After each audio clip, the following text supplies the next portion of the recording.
If you have found yourself asking questions like, how do I keep moving forward without leaving myself behind or betraying myself? How do I create a life that fully complements and respects who I am at a soul level so I can become the highest expression of myself? There was a time that I asked myself those same questions, and no amount of motivational content could help me answer them.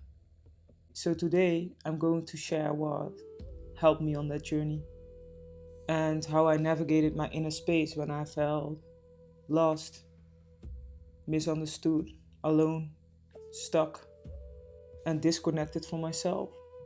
For a long time, I followed general advice, forced myself into doing things that weren't aligned with who I really am.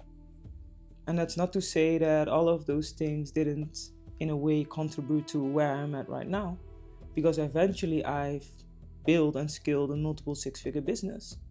But if I knew then what I know now, it would have saved me years of my life.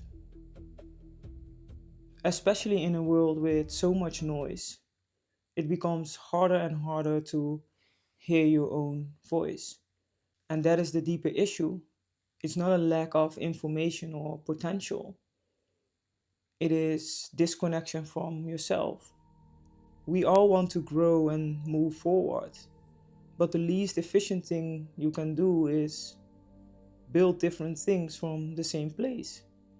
Because eventually you realize that you can force movement without moving into the right direction. Pressure gave a lot of us clarity. Survival mode gives some sort of structure, even when it's painful. At least we knew who we had to be to keep moving forward, to survive, to hold life together. But force only works for so long. When the old operating system falls apart, we suddenly feel lost. That's not because we are, but because the old way of relating to ourselves stops functioning and it needs to be updated. That's the collective shift right now. It's not do nothing forever, but it's also not keep hustling harder to get what you want out of life. It's alignment and movement together. And within that space, you are not meant to slow down forever, but you are definitely not meant to force yourself into another disconnected direction. You are meant to return to yourself while moving, return to presence, and not presence as some spiritual concept, but the ability to stay deeply connected to yourself while life unfolds around you. To make your own experience the focal point of your journey, not only the outcome, because the world around you, your 3D, doesn't have a mind of its own. It has to reflect the relationship that you hold with yourself. There are many moving parts. And I am not the one to say that everything is a mirror in a way that everything is your fault. Because it's not. And I can't stand that narrative. Because we are also part of a larger field, where we are not only navigating our own existence and distortion patterns, but also the distortion patterns within the collective subconscious mind. I have visited some outerworldly and unexplainable places. I can tell you that for free. But to say that this is all an illusion is to completely nullify existence, human experience of itself. Spiritual New Age has to stop that nonsense. Today. Even when we zoom out, it's all oneness, there's no separation, it's all an illusion. An illusion doesn't mean that the experience isn't real, it just means that it's temporary. Some experiences are great, others don't. But they are all meant to be lived through with presence. Not by gaslighting ourselves and saying that it's all fake and made up. To be honest, for most of my life, I absolutely hated this place. It wasn't a good experience at all. And at a certain point, we do keep ourselves in a state of suffering through conditioning. But for most of your life, it wasn't your fault. It's more about getting back into the realization of your own power and remembering who you are beneath it all. I don't like how damaged people are. I don't like the people who run the world.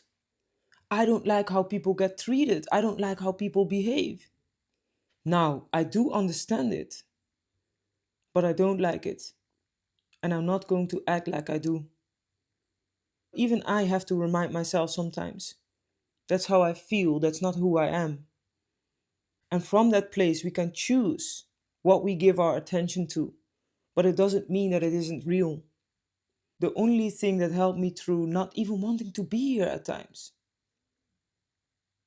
was not constantly pointing out what I was doing wrong or where I needed to better myself, but through deep understanding and even more through learning how to return to myself, to first make my own experience the focal point of my journey. Because the way you relate to yourself and your existence is an individual experience. I believe that the quality of your inner space determines the quality of the relationship that you have with life itself, which we can call outer space, if we would separate them. The thing is, things don't have to change for you to experience them differently. That is the power we all hold inside of us, and we must stay aware of. That is why it's so important to return to your own presence. When I feel off or out of myself, is the only thing I have to remind myself of. It's a continuous process of staying in relationship with who I really am. Asking myself, what am I still in agreement with? Am I going to let my outer space dictate how I feel from the inside? Or am I going to remember my own power and ability to shift that? Because in every moment, I can choose again. I can choose how I relate to any given circumstance. It's the choosing that makes all the difference. It's the choosing where you can practice your own free will. There's so much noise in the world, apart from all the things that are happening globally. People constantly screaming about quantum leaps, manifestation, this is how to change your life, motivation cycles. This is the year that everything changes. People see themselves running into the mountains on gigantic horses with fire out of their ass. This is the year of the horse.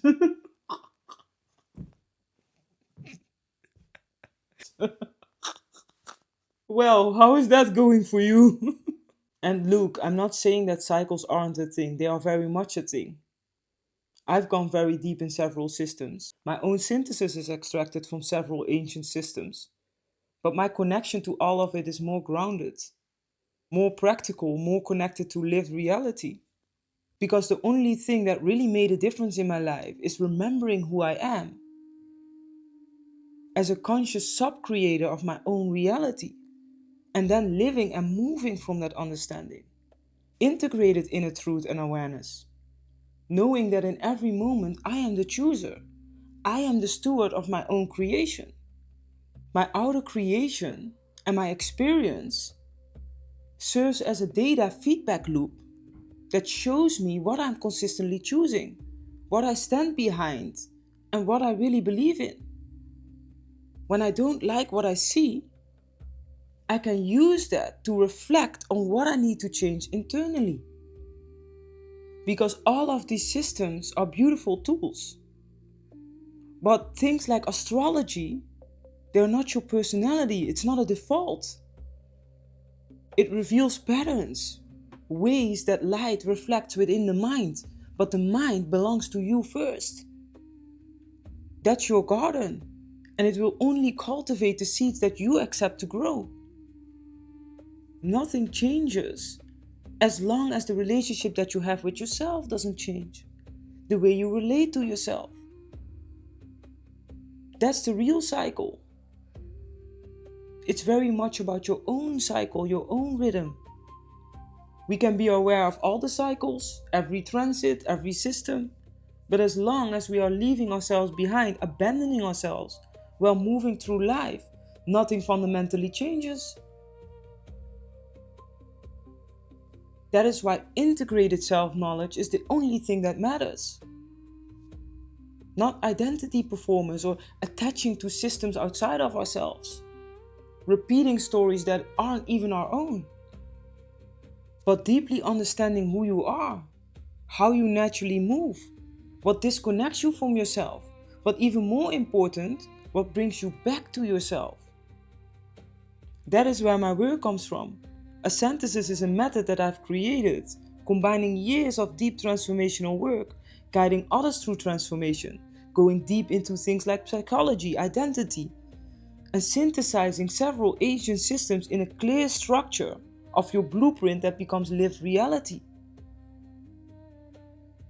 which removes all friction and brings undeniable clarity in how to descend into who you are in essence, knowing why you are here and how to move through your distortion patterns, and ascend into becoming fully connected and expressed in who you are, so you can sustainably create from that place.